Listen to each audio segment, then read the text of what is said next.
Good morning, everyone. This is Sriram Bhairavarapu. I'm a PhD student in the Department of Computer Science and Engineering at IIT Hyderabad, India. I'm going to talk about my paper, Combinatorial Bounds for Conflict-Free Coloring on Open Neighborhoods. This is a joint work with my supervisor, Dr. Subramaniam Kalyan Sundaram. Since it's an online talk, I thought it would be nice to have the pictures of both of us. This is me on the left. Let's get started. As the title suggests, it's a coloring problem. Given a graph G, a conflict-free coloring with respect to open neighborhoods is an assignment of colors to the vertices of graph such that every vertex in G has a uniquely colored vertex in its open neighborhood. Open neighborhood of a vertex is a set of all the vertices that it is adjacent to in the graph G. The minimum number of colors required for such a coloring is called the conflict-free chromatic number and is denoted by chi-on of G. We abbreviate the problem as CF-ON problem, where CF stands for conflict-free and ON is the open neighborhoods. Let us look at some examples. Consider the figure and the coloring given. The vertex 1 sees one green and one blue vertex in its neighborhood. So it has two uniquely colored vertices in its neighborhood. The vertex 2 has one blue and two green in its neighborhood. So it has the vertex 1 as a uniquely colored neighbor. Vertex 3 has both vertex 1 and vertex 4 as a uniquely colored neighbors. Vertex 4 has two green and one blue, so it has the vertex 2 as a uniquely colored neighbor. Vertex 5 has both vertex 2 and vertex 4 as a uniquely colored neighbor. Now let's talk about the clique K2. One color is sufficient to conflict-free color the graph. We give the same color to both of them, and the vertices 1 and 2 act as the uniquely colored neighbors for each other. For cliques of size at least 3 colors are required to conflict-free color them. Let us take the graph K3.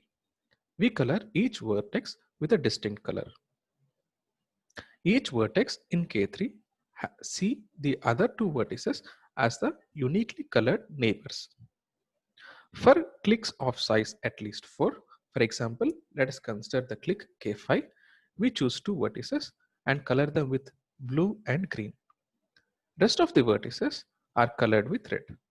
The vertices colored red will have the vertices 1 and 3 as the uniquely colored neighbors. The vertices 1 and 3 will see each other as a uniquely colored neighbor. Now let's talk about a tree. We arbitrarily choose a vertex as a root node and start coloring. We color the first two levels of the tree in such a manner that every vertex in the first two levels gets the color blue, except for a child of the root which is colored green. Note that the uniquely colored neighbor of the root is the vertex colored green. Now we extend the coloring to the other vertices. Every other vertex is given a color other than the color of its grandparent. For example, the vertex 5 gets a color other than blue. The vertex 10 gets a color other than green. Now we identify the uniquely colored neighbor for each vertex. As we discussed already, the uniquely colored neighbor for the root will be the vertex 2. For every other vertex, the uniquely colored neighbor will be its parent. For example, the vertex 5 will have the vertex 2 as a uniquely colored neighbor. The vertex 8 will have the vertex 4. Now let's see at another example, the subdivision graph of the clique, where we have the clique on n vertices and we subdivide each edge with a new vertex. For example, this is a K4 subdivision where we have the original vertices 1, 2, 3 and 4.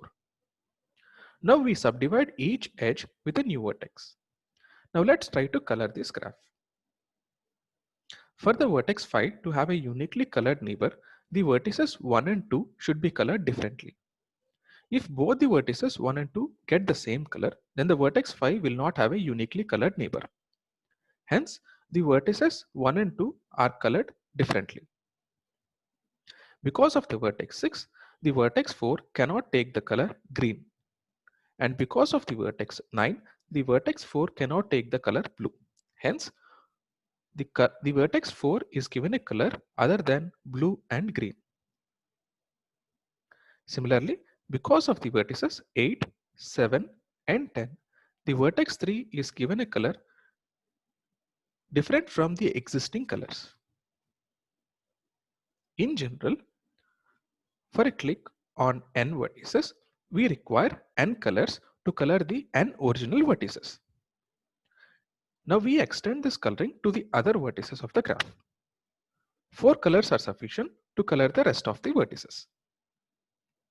Note that this graph is bipartite with the original vertices on one side and the subdivided vertices on the other side. Though it is two colorable, we have the conflict-free chromatic number as n. Also note that the number of vertices in this graph is of the order n square. Now let's look at some motivation and history of the problem. This problem was first introduced by Ivan, Lotkar, Ron and Smorodansky in 2002. It is motivated by the frequency assignment problem in cellular networks, where we have clients and base stations. Clients want to communicate with the base station, and we require that there exists a base station with a distinct frequency in the neighborhood of each client in order to avoid interference. This problem translates to the conflict-free coloring problem. This problem has been widely studied with respect to both the open neighborhoods and the closed neighborhoods. We majorly focus on the open neighborhoods in this paper, though we also have some results on the closed neighborhoods. In 2009, Pak and Tardos showed that the conflict-free chromatic number in the open neighborhood scenario is of the order square root n. We just saw an example in the previous slide, a graph which has order n square vertices requiring n colors. So this bound is tight.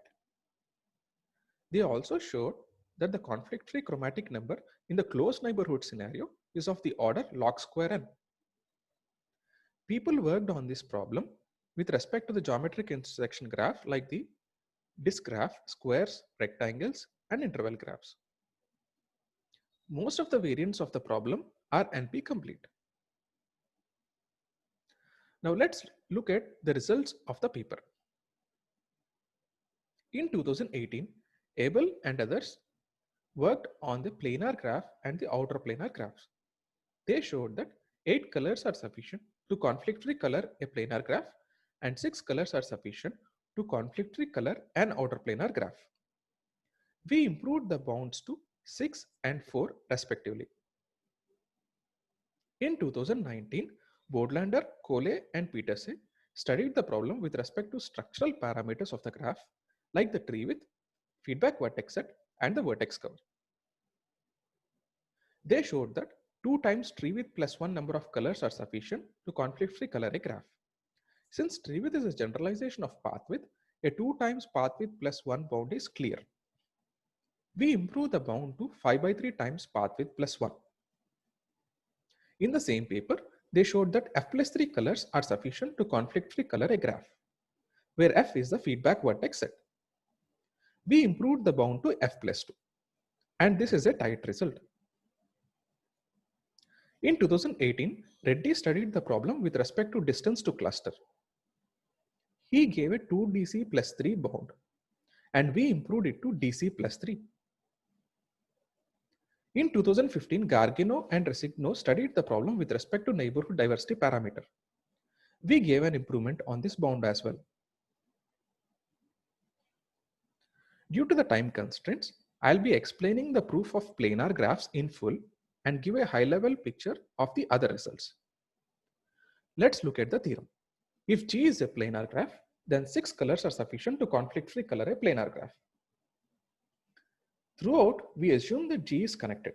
If G is not connected, we color the components individually.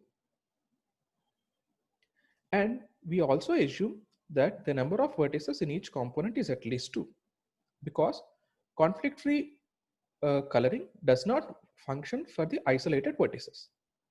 So we assume each component has at least 2 vertices. Now we look at the maximal distance 3 set technique, which is used in our algorithm. We denote it by the set V0. We initialize the set with some arbitrary vertex in the graph. We keep on adding the vertices until the following property holds. We add a vertex u to V0 if there exists a vertex w in V0 such that the distance between u and w is exactly 3. And the distance between u and every other vertex in V0 is at least 3. Let us look at an example. Consider the graph and let's say we initialize the vertex 1 to the set V0. Now we keep on adding vertices to the set V0. We add the vertex 4, which is at a distance 3 from the vertex 1. Now we add the vertex 5, which is at a distance 3 from the vertex 1 and at a distance 4 from the vertex 4. Now we add the vertex 8, which is at a distance 3 from vertex 5, distance 3 from vertex 4 and distance 4 from vertex 1. Now we cannot add any other vertex. Note that at this point, every vertex is at a distance of either 1 or 2 from the vertices in V0. Now we partition the graph. We let V0 be the maximal distance 3 set and V1 be the neighborhood of V0. All the green vertices are the neighbors of vertices in V0. V2 be the remaining vertices. V2 is basically the set of vertices that are at a distance 2 from the set V0. The vertices 9, 10 and 11 form the set V2. Now let's look at some observations. Firstly, V0 is an independent set because of the maximal distance 3 set. There are no edges between V0 and V2. If there was an edge from a vertex in V0 to a vertex in V2, then the vertex in V2 should feature in V1 and not in V2 because of the partitioning. Hence, there are no edges between V0 and V2. Every vertex in V0 union V2 has a neighbor in V1. We first argue for the vertex set V0. Since the graph is connected and there are at least 2 vertices in the graph, there has to be a neighbor for a vertex in V0. And that vertex should be from V1 because of the partition. Hence, every vertex in V0 has a neighbor in V1. Now let's argue for the vertex set V2.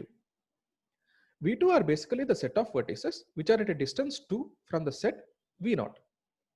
This implies that there exists a connecting vertex from a vertex in V0 to a vertex in V2. And that connecting vertex should be from V1 because of the partitioning. Hence, every vertex in V2 has a neighbor in V1. The last observation is every vertex in V1 has exactly one neighbor in V0. If there were 2 neighbors, then the 2 neighbors in V0 will be at a distance 2 from each other and it is not a maximal distance 3 set.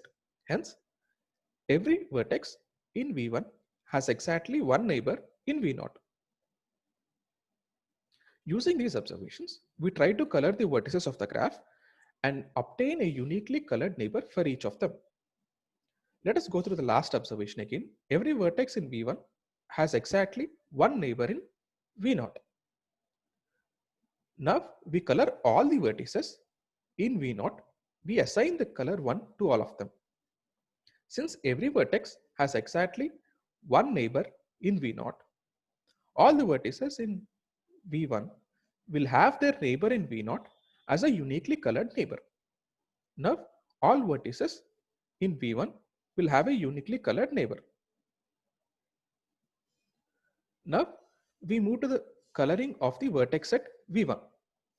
The first step is we contract the edges from V0 to V1. For every edge in V0, we choose a neighbor of it in V1 and contract it. For example, the vertex 1 is contracted to the vertex 2 5 to 6, 4 to 3, and 8 to 7. The next step is to ignore the edges in the graph induced by V2. 9, 10, and 11 are the vertices in V2. Now we ignore the edge between 9 and 10. The third step is to contract the edges from V2 to V1, which means that for every vertex in V2, we choose a neighbor in V1 and contract. 9 is contracted to 6, 10 to 7, 11 has many neighbors in V1. Let's say it gets contracted to the vertex 7. Now we delete the vertices in the set V0 union V2. What we have is a minor and a planar graph. Now we try to color the vertices of the planar graph. Since it's a planar graph, it is 4 colorable. We get a 4 coloring. And since it's a graph coloring, adjacent vertices get different colors. And this is why the contracted vertex in V1 will be the uniquely colored neighbor for each vertex in V0 union V2. Recall that every vertex in V1 will have a uniquely colored neighbor because of its neighbor in V0. Now, every vertex in the graph has a uniquely colored neighbor. Note that we have used only 5 colors. However, the vertices of V2 are uncolored. We use the color 6 to color the vertices of V2. This sums up the proof. We just showed that 6 colors are sufficient to conflict-free color a planar graph. There is one more variant of the problem called the partial conflict-free coloring problem, which says 5 colors are sufficient to conflict-free color a planar graph. We just saw in the previous slide that 5 colors were sufficient to get a uniquely colored neighbor for every vertex in the planar graph. But the color 6 was used just to fulfill the full coloring requirement. We can leave the vertices of V2 uncolored and use the 5 colors. Hence, 5 colors are sufficient to conflict-free color a planar graph in the partial conflict-free coloring setup. Now let's look at the path width result. In 2019, Bodlander, Cole, and Peterse showed that 2 times tree width plus 1 number of colors are sufficient to conflict-free color a graph. Since tree width is a generalization of path width, a 2 times path width plus 1 result follows. We improved the bound to 5 by 3 times path width plus 1. The idea of the result is that every vertex V in the bag gets a distinct color. We assign the unique color to a vertex whenever it sees its first neighbor. The idea from the Watts paper is that we assign a color which is not seen in the bag till now. This gives us that the number of colors seen in the bag is at most 2 times the size of the bag. For a bag of tree with many vertices, we need at most 2 times tree with colors. We use some sophisticated rules that reuses the colors and make sure that the number of colors seen in the bag is at most 5 by 3 times the size of the bag. We move on to the FES result. In the same paper, the author showed a F plus 3 bound for the CFON chromatic number, where F is the feedback vertex set. We improve the bound to F plus 2. Feedback vertex set is the smallest set of vertices whose removal makes the graph acyclic. Once we remove F, what we have is a forest. Forest is a collection of trees. We color each tree independently using 2 colors. This we saw in the example slide how to color a tree using 2 colors. We use F distinct colors to color F. If G of F is connected, then we'll have a conflict-free neighbor, conflict-free coloring of G. If G of F is not connected, then we'll have to identify a free color. And this is the non-trivial part of the algorithm. The bounds for the distance to cluster parameter also use the same framework. This is the summary of our results. Our techniques For the CFON problem, also yield results for the CFCN problem. We studied the distance to cluster parameter and the neighborhood diversity parameter in the CFCN setup. And these are the results. Regarding the future work, we just saw in the previous slide, there is a gap between our result and the lower bound. It is interesting to close the gaps between them. For the distance to cluster parameter, we now have a matching upper and lower bounds of TC plus 1. One other question is, can we extend our path width result to the tree width? Which means, can we show that the conflict-free chromatic number is at most 5/3 tree width plus 1? I would also like to look at the list coloring variant of the problem. Several graph classes complexity is unknown. For example, the graph classes like block graphs, permutation graphs, and interval graphs. For these graph classes, the complexity status is unknown. I would like to look at them. Yeah, these are my references. If any of you wants to discuss the results of the problem or some other problems, please contact me. Thank you for the opportunity.